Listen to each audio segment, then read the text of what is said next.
美国财政部外国资产控制办公室日前宣布，将对被指控参与伊朗导弹和无人机制造的11名个人、8家实体，还有1艘船只实施制裁，包括中国内地和中国香港公司和个人。措施包括冻结有关人员在美国直接或间接持有的资产，并禁止任何美国个人及实体使用美元开展业务，与受制裁人员进行交易。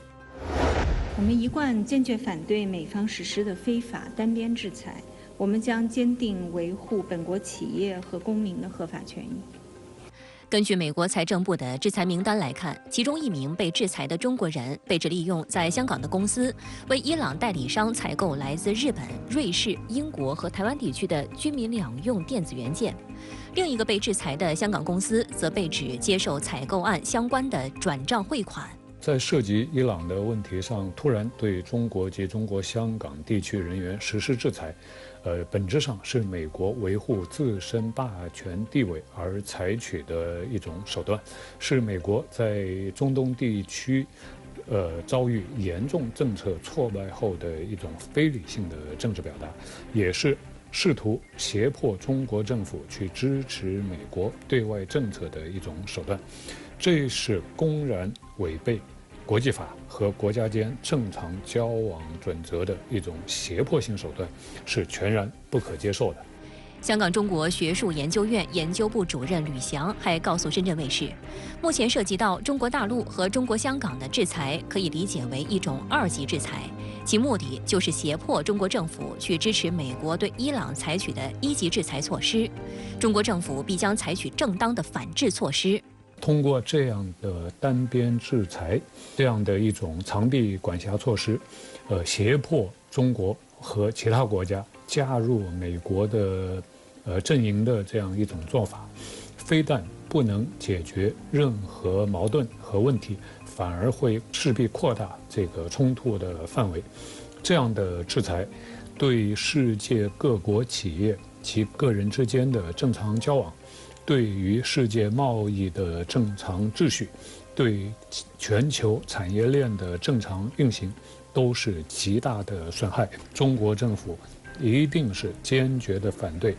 深圳卫视梳理发现，今年以来，每隔2、3个月，美国就会以伊朗为由对中国公司下黑手。今年9月份，美国财政部以涉伊朗无人机和军用飞机开发为由，将部分中国企业和个人列入特别指定国民清单。今年6月，美国财政部以涉伊朗导弹和军事项目为由，宣布制裁部分中国实体和个人。今年3月份，美国财政部以所谓涉伊为由，将中国24家企业和1名个人列入特别指定国民清单进行制裁。值得注意的是，3月份的这次制裁正值伊朗和沙特的和解谈判期间。当时有解读就认为，这次美国在敏感期间的制裁很有可能是针对中沙伊3方的谈判，通过打压中企来污名化中国做出的和谈努力，且这次制裁规模之大非常罕见。对于美方缺乏事实依据、缺少正当程序、损害中国企业和个人的合法权益的做法，商务部也多次发表严厉声明回应，称美方滥用单边制。国财政部19号发布消息说美国将对中国、伊朗的10名个人以及8家实体实施制裁，理由是参与伊朗弹道导弹以及无人机项目。范先生如何观察美方此举？再次说明这个美国及其中东的一些盟友对那个伊朗军事发展技术的这样一个关注，或者说是不放心。现在导致一个情况是，凡是有助于伊朗军事发展的这样一些国际的合作，对于美国来讲，对于他中东盟友来讲，都是一个敏感的问题，他都要加以制裁。他实际上借此就是打击中国，特别是打击中国呢和伊朗正常的合作。时间点上，每次呢都要看出，他是在中国在发力的时候，他就去进行打击。你看上一次就是今年3月份，中国促成了沙特和伊朗和解，那然后呢，美国当时就对24家中国企业进行制裁。那这次呢是一个巴以冲突，还有一个就是美国国防部出台了今年度的所谓中国军力报告嘛，其实就是借此呢对中国呢再进行一番打击嘛，每次呢赶上这种时间点，把这个影响呢进一步放大，对中国的进行警告，就是不让中国呢跟伊朗呢进行合作嘛。美国有些制裁可能是依据它国内的法律，但是这些制裁从本质上它仍然是非法的。为什么会出现这样的一种情况，刘先生？美国都是把他自己的利益放在第一优先，所以的话呢，美国经常是无视这个国际法的嘛。因为其实我们用 WTO 的这个世贸组织的一些规范来讲的话，是你可以用国安的理由对人家进行制裁，但是关键你要拿出一些确凿的证据嘛。美国实际上这么做的话，有2方面的意图。一呢，就是借此去持续削弱伊朗的实力，因为呢，在目前美国呢对伊朗还是实施非常强的制裁嘛。在这种情况之下，说实话，也很少有其他的国家能够跟伊朗呢去进行贸易方面的合作。第二点呢，就是在打击中国企业海外的发展嘛，所谓的长臂管辖。那这样一来的话呢，使得中国企业在海外的市场很难得到拓展，而且呢，美国呢时时举着这个大棒那就会对很多中国企业呢造成干扰。因为呢，你要在海外进行扩展的话，首先要考虑我会不会受到美国的制裁等等。这样一来的话呢，对我们的海外拓展之路它会形成影响的。在这个反制裁、反干涉、反长臂管辖这些方面，我们可以采取哪些措施？我真的是怀疑美国未来拜登能不能够再当选总统了，因为这些科技巨头都特地去找拜登，希望他不要这样做了，因为呢，这是我最赚钱的生意，你让我不赚钱，那实际上到底是危害了美国的利益还是最后中国全部都可以做？我觉得美国人现在来讲都是聚焦于短期的利益但是呢，只看到如何把对付中国对中国来讲的话，其实就是我们就是顺势的你来我往，但是必须要回，不回的话呢，美国人文化就是说你就是认输。美国的长臂管辖在那个盟友，在他的盟友之间，现在分歧也是越来越大。欧洲怎么知道他的日子也不是太好过？欧洲那些国家，他们非常迫切能够进入伊朗的市场来进行一些投资进行一些经贸的活动，但是就受制于美国的制裁，他们进不去。所以他们很着急，一方面看到中国企业能进去，一方面他们自己进不去，所以就单伊朗这一个国家，这一个市场，在美国和欧洲，他也包括韩国，包括日本，他们盟友之间的这个分歧引起的不满也是显而易见的。制裁中国的个人和企业能否阻碍抑制伊朗在这方面的持续进步？伊朗几十年如一日一直在弹道导弹方面呢进行投资，所以呢，看出来它现在结的果实呢就比较大。像近程、中程的现在伊朗的型号很多，而且呢，它也经过实战，也就是在也门用过了不少。这样一来的话，实战呢给它带来反馈，这样在不断的去进行改进，使得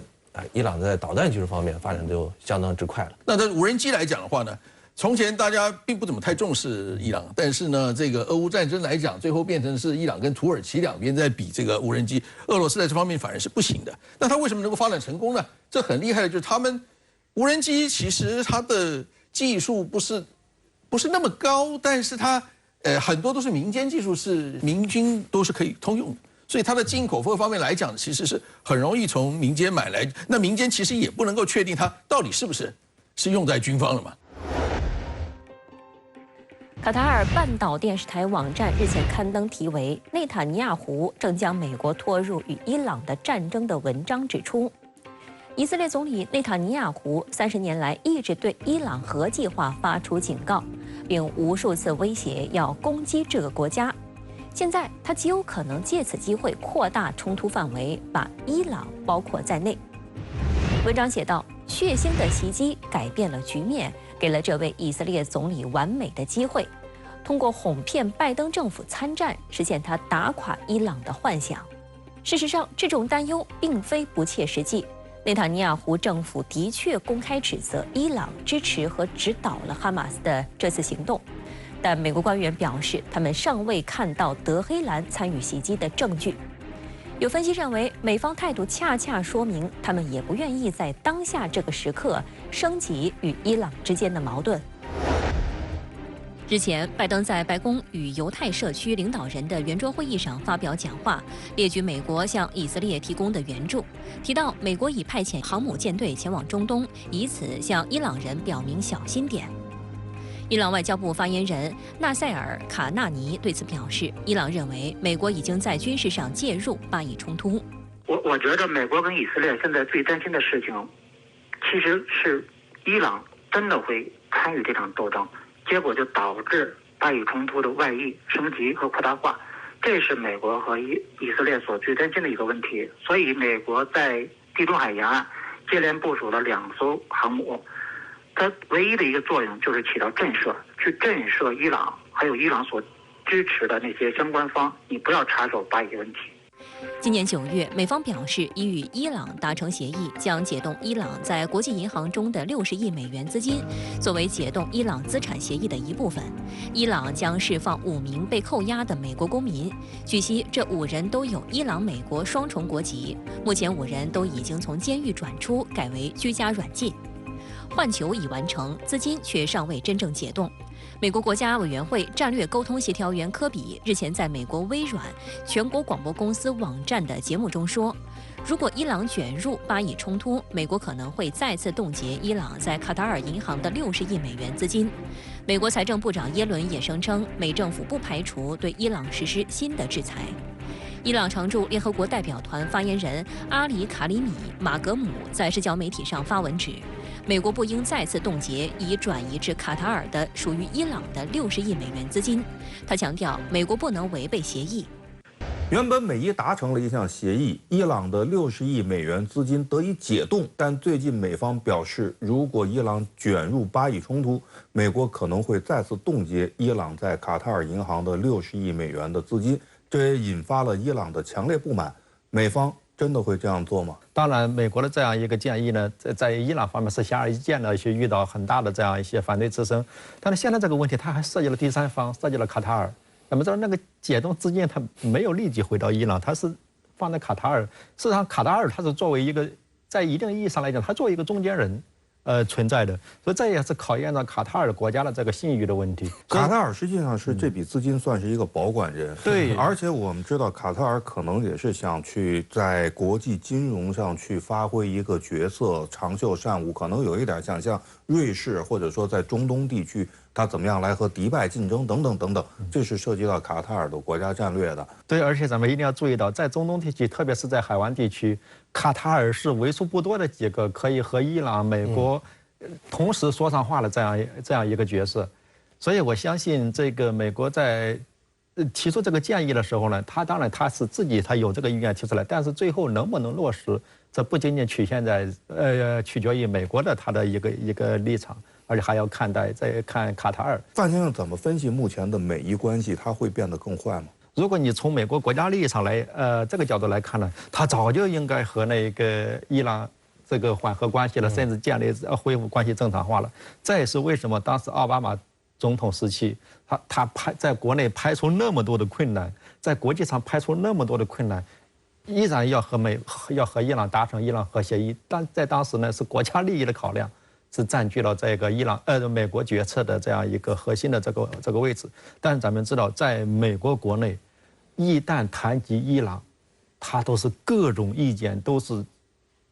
层出不穷的，可以清晰地感受得到美国国家利益和这些利益集团的利益，甚至和刚才刘先生也讲到了以色列的这样一个利益，也是冲突的非常明显。所以咱们看美国伊朗关系，我个人判断，它现在已经处在底部了，而且呢，已经是可以说再下跌的空间已经是基本上没有空间了。所以我相信美国它最终会回到国家利益决定美国伊朗关系的这个道路上来，逐步的缓和和伊朗的关系。我觉得跟这个明年的这个美国总统大选非常有原因的。为什么拜登其实在竞选时他说要恢复那个奥巴马的政策嘛，但上来以后不改，关键就是说他从赢那么一点点，然后到现在他的这个支持度已经输给了特朗普了。我们讲国家利益，但是国家利益是会变化的，各种团体不一样。那现在是特朗普居于优势，所以他就不敢调这个政策，一直想调不敢调。我也在想，以色列包括内塔尼亚胡是不是也有意借目前这样的一个局势，在美国和伊朗之间让他们发生冲突，从而实现以色列国家的最大的利益。是的。事实上，这个以色列过去这些年，他一直在努力的一件事情之一，就是让美国和伊朗发生正面的冲突。这个是以色列长期的，从1979年这个伊斯兰共和国建立到今天，这是以色列一直的一个梦想，就是我怎么的想办法把美国拖到和那个伊朗进行正面对抗的这个状态上来。这个是他的一个心愿，但到今天为止，我感觉这个心愿他是还没有达成。过去这几天，咱们看10月7号加沙战争爆发以来啊。布林肯、拜登总统都接连去中东访问，他当然他是对以色列的支持，这是一个显而易见的这样一个意图。我个人判断，他一个更为关键的一个意图就是，过去压制一下以色列，你别把事情搞得太大。那些势力一旦卷进来，那个加沙战争就不仅仅局限在加沙了，而是地区之战。地区之战对于美国来讲是最糟糕的一个结果。它不仅不利于以色列的安全，还不利于美国的中东政策的实施，更不利于美国现在正在所非常关注的大国竞争。那么从另外一方面来讲呢，就是伊朗已经说了我是有可能卷入的，那么伊朗究竟会不会卷入？石先生怎么看？伊朗现在的情况来看呢，它卷入性呢也不是特别大，因为它手里边现在可玩的牌可多啊。你看伊朗现在就是经过这么多年努力啊，它其实构建了一条什叶派之湖嘛，也叫什叶派新月带，那就是从伊朗到伊拉克到叙利亚到黎巴嫩，这条线呢基本上连起来了。整个什叶派呢现在都有它的力量。那伊拉克有人民动员部队，那在叙利亚有很多的这种来自于全世界各地的什叶派组成的这个亲伊朗的势力，那黎巴嫩有真主党武装，还有现在还不光是这个什叶派之湖了，它在也门还扩展出来了，就是也门胡塞武装嘛，因此南北都有它的力量。它实际上是在这块可玩的牌的，现在手里边很多的，没必要呢去让他自己出面，而且没必要亲自下场。一旦自己下场之后，回旋余地就非常少了。实际上我是非常同意范先生刚才提到那一点。就是美国的担心和伊朗去发生了直接的对撞，伊朗实际上也是担心和美国的发生直接的对撞，因为呢，伊朗现在所努力出来的这个结果也是来之不易的。如果呢因为和美国的发生直接的对撞的话，那么对伊朗整个中东地区的这个影响，还有它的势力扩展，也会造成非常大的影响。美国在东地中海部署的2个航母打击群，还有2栖舰队，它要在哪儿动手啊？一个呢就是黎巴嫩，还有一个就是叙利亚嘛，只能选这2个地方。那叙利亚呢，它登陆的可能性特别小啊，或者说对叙利亚进行打击的可能性都大，那就是黎巴嫩真主党武装了。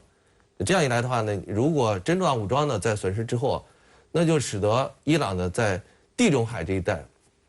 特别是挨着以色列这一块势力呢会受到非常大的影响的，这是伊朗承受不起的。在巴以冲突起来之后，美国立马就把航母打击群派到东地中海，而不是呢在红海地带，也不是在波斯湾直接的对伊朗进行威慑。那也就是美国呢目的呢很清楚，我先打掉你的代理人，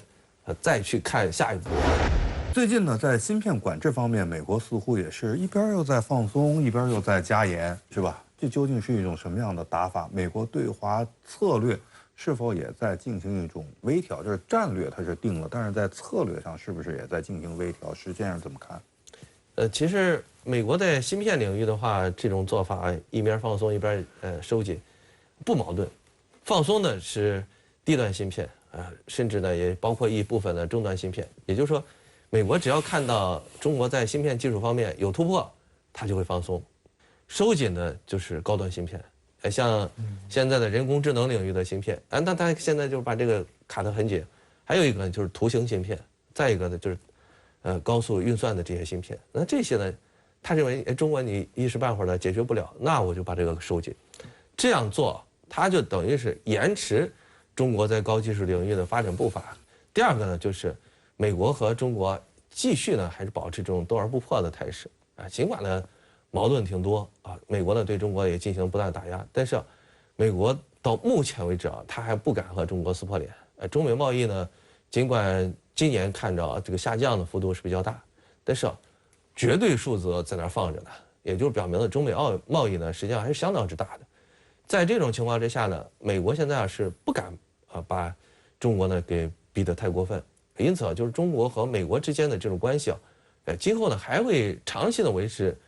这样的斗而不破的一个情况。目前看来呢，美国恐怕也并不希望中东大乱。在当前的中东局势之下，中美有合作的可能性吗？范先生？从根本上来讲，我个人认为，不管是中国还是美国，他们现在希望的是要一个稳定的中东，要一个和平的中东。分歧就分歧在哪个地方？就是如何达到这样一个目标？可能这中美之间有这个不同的这个设想，不同的政策选择，但是这个目标是一致的。说，比方说目前的这样一个巴以冲突，不仅仅是咱们中国，事实上美国也想赶快控制，赶快把它消停掉。显而易见，就从这单一的一个角度上来讲，这两大国它就有很多这个合作的这样一个领域，所以这两个国家只要能够找对点，协调自己的政策，协调自己的啥，最后达到一个共同的目标，我相信还是有可能的。还回到选举，还是选举的老问题，因为这将继续打下去，更严重成为区域问题。好了，那拜登现在希望经济稳定下来，别想你这个油价拼命往上走，那他的经济搞不好，这加起来最后总分他是得负分的，他没得分的，所以他跟中国合的话呢，把这事情很快速的能够把它稳定下来，他就是加分嘛。在政治、经济、外交，通通都可以加分的嘛。石先生，其实咱们中国有些网友是这么看问题的啊，那就是说这个中东乱了，美国呢必然受到牵制，美国希望中东安稳，实际上是希望集中精力来对付中国。既然你有这个打算，那干嘛我们还希望中东稳定呢？当然网友的这种想法有的时候很朴素啊。那么对于这样的一种想法，您怎么来看？怎么来评价？这种看法呢，就只看到了对美国的害处，就这次的巴以冲突，没有看到给中国带来的麻烦。在过去这么多年时间里边，中东一直呢就是世界的油库嘛。那你想，中国要想进行更好的发展，那肯定离不了呢中东地区的石油。尽管呢我们在比例上呢可能不是特别多，但是这个比例呢不可忽视，也是非常之大的。况且呢，中东地区呢，它不光是一个产油地，而且呢非常重要的一个海上贸易通道。你看看印度洋，就在它跟前呀，红海，苏伊士运河，一直到地中海，所有这一线，这对于整个世界来说都是非常重要的海上贸易通道。我们是如此，像东亚地区的日本、韩国，包括美国自己也是呢，而且呢，一带一路的倡议，那中东地区呢非常关键的一个地方。那在这样的情况之下，我们当然希望呢中东地区呢要稳定，只有这样的话，不光是对我们有好处，对整个世界都会有非常大的好处的，绝对不能够让中东地区的战火不断的升级，甚至呢外溢。我们对于这个地区的人民，我们是充满同情的。当然，不论是巴勒斯坦人民还是以色列人民，我们都是希望他们能够生活在和平、稳定、安宁、繁荣之中的。这其实是一个国家，尤其是像中华民族这样的一种